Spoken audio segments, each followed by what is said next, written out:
नमस्कार दोस्तों, मेरा नाम है आशुतोष और आप देख रहे हैं डायनामिक इम्पल्शन। वीडियो में चर्चा होगी 1 अगस्त 2026 के करंट अफेयर्स की।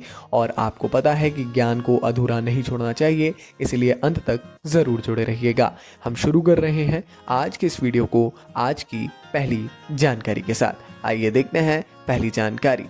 मालदीव और भारत के बीच फवारा यूपीआई सीमा पार भुगतान कॉरिडोर हाल ही में शुरू हुआ है।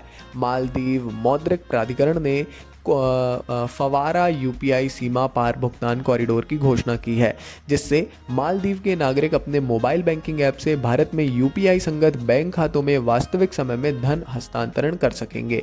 फवारा अगर बात की जाए तो जैसे अपने यहाँ यूपीआई है ना, तो सेम वही इंटरफेस है मालदीव का। क्या है? फवारा। ये कहीं ना कहीं एक बड़ी पहल है।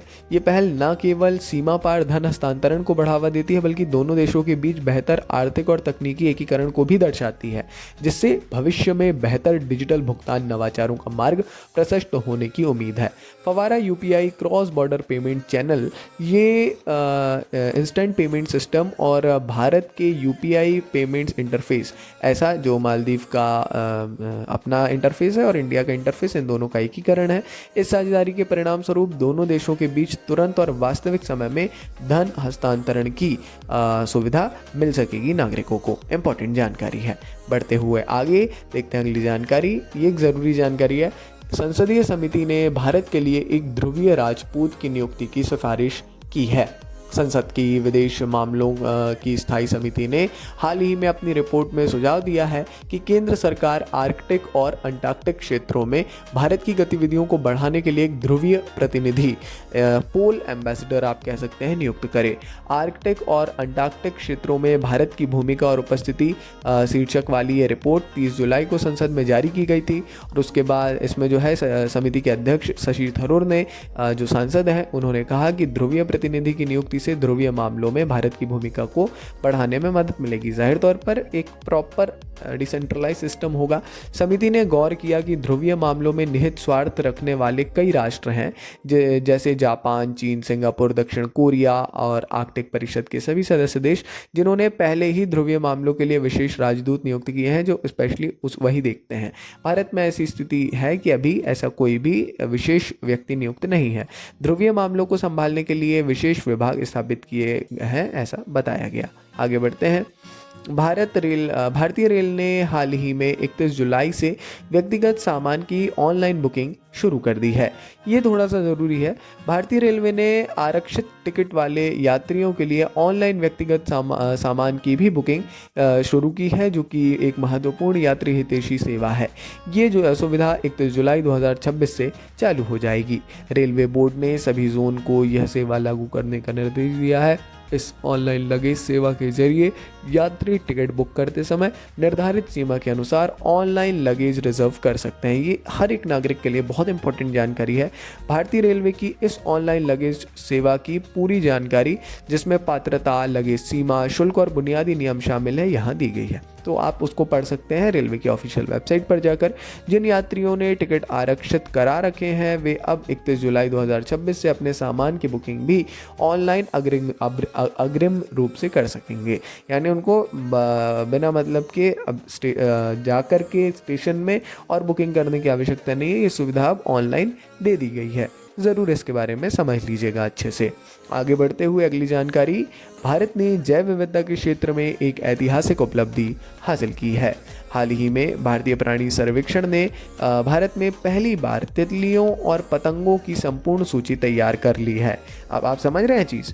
इस ऐतिहासिक वैज्ञानिक उपलब्धि की घोषणा की गई और इसमें भारत में पाई जाने वाली तितलियों और पतंगों की कुल 13,703 प्रजातियां शामिल हैं। Now let me tell you, ये भी अभी बहुत कम है। ये आप लोग जान लीजिए। ये अभी जो हमने ढूंढ ली है वो है, ये हर कोई मानता है। भारतीय प्राणी सर्वेक्षण के वैज्ञानिकों को इस सूची को संकलित करने में 12 वर्ष लगे, अभी भी पूरा नहीं है ना।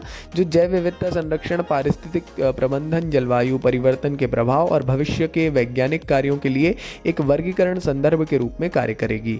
यह कीटों के एक महत्वपूर्ण समूह के लिए उचित और अद्यतन सूची तैयार करके महाविविधता वाले देशों की सूची में भारत की स्थिति को भी मजबूत करती है। कहीं ना कहीं एक बड़ी ज़रूरी जानकारी है ये। इसके बारे में थोड़ा सा आप पढ़ेंगे तो आपको बढ़िया एकदम जानकारी मिल जाएगी, है ना। तो बायोडाइवर्सिटी अपने आप में एक बहुत इंपॉर्टेंट विषय है, कई लोगों को बहुत कंफ्यूजिंग लगता है ऐसा कुछ भी नहीं। एनवायरनमेंट, बायोडाइवर्सिटी, क्लाइमेट चेंज, ये सब आपस में इंटरकनेक्टेड, इंटरलिंक भी हैं, तो इसको आराम से आप लोग इजीली पढ़ सकते हैं, ठीक है ना। कोई भी दिक्कत हो आप एनी टाइम पूछ सकते हैं डाउट कमेंट सेक्शन में, या आपके पास में कई ऐसे साधन हैं जिनसे आप अपने सभी डाउट्स क्लियर कर सकते हैं। डाउट्स को दबाइएगा नहीं, कभी भी छोड़ मत दीजिएगा। मैं जो बता रहा हूँ कि प्रेफर करिए कि डाउट्स जब आए तभी क्लियर हो जाए, या आप नोट डाउन ज़रूर कर लीजिए, समय रहते उसको क्लियर ज़रूर करिए, ठीक है। तो ये एक ज़रूरी जानकारी थी। बढ़ते हैं आगे, देखते हैं अगली जानकारी को, और ये भी पर्यावरण से जुड़ी हुई जानकारी। पर्यावरण प्रदर्शन सूचकांक 2026, एस्टोनिया वैश्विक रैंकिंग में शीर्ष पर, भारत 176वें स्थान पर। हाल ही में पर्यावरण प्रदर्शन सूचकांक 2026 जारी किया गया है, जिसने पर्यावरण को प्रभावित करने वाली गतिविधियों और सतत विकास संबंधी पहलों में देशों के पर्यावरणीय प्रदर्शन का व्यापक विश्लेषण प्रस्तुत किया है। इसमें एक बार फिर 177 देशों को शामिल किया गया है और जलवायु परिवर्तन, पर्यावरण में स्वास्थ्य, जैव विविधता, वायु की गुणवत्ता, जल की गुणवत्ता और इकोसिस्टम पारिस्थितिकी तंत्र की गुणवत्ता से संबंधित 12 श्रेणियों में 47 संकेतक इंडिकेटर्स, 47 इंडिकेटर्स विकसित किए गए हैं। 2026 की इस रैंकिंग के निष्कर्षों के अनुसार एस्टोनिया को सर्वोच्च स्थान दिया गया है। भारत लाओस से थोड़ा ऊपर है, फिर भी, है ना, 176वें स्थान पर है, मगर बिल्कुल भी ये एक सही रैंक नहीं है, जो देश द्वारा सामना किए जा रहे महत्वपूर्ण पर्यावरणीय संकट का प्रमाण है। कोई मानने को तैयार हो या ना हो, रिपोर्ट कह रही है, अंतर्राष्ट्रीय रिपोर्ट है, आप समझ सकते हैं। आगे बढ़ते हैं। ट्रंप की शांति योजना के तहत हमास निरस्त्रीकरण पर सहमत हो चुका है। निरस्त्रीकरण यानी क्या? शांति का, जो हम कहते हैं ना कि हमने अपने शस्त्र अब हम उपयोग नहीं करेंगे, यानी कि निरस्त्रीकरण, ठीक है। तो अमेरिकी राष्ट्रपति डोनाल्ड ट्रंप ने कहा कि शांति बोर्ड ने गाजा में हमास और अन्य आतंकवादी समूहों के पूर्ण निरस्त्रीकरण के लिए एक समझौते पर सहमति जताई है।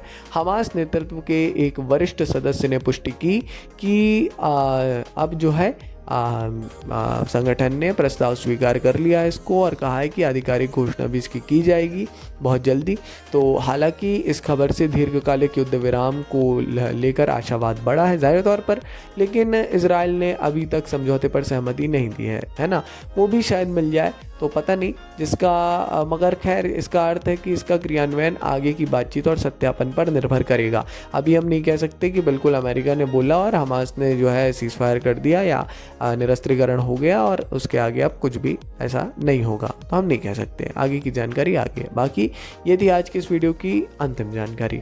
अपन मिलेंगे कल सुबह 6 बजे, डेली सुबह 6 बजे हम वीडियोस को लाइव करते हैं, ज़रूर जुड़े रहिए हमारे साथ में। नमस्ते जी, डायनामिक इम्पल्शन।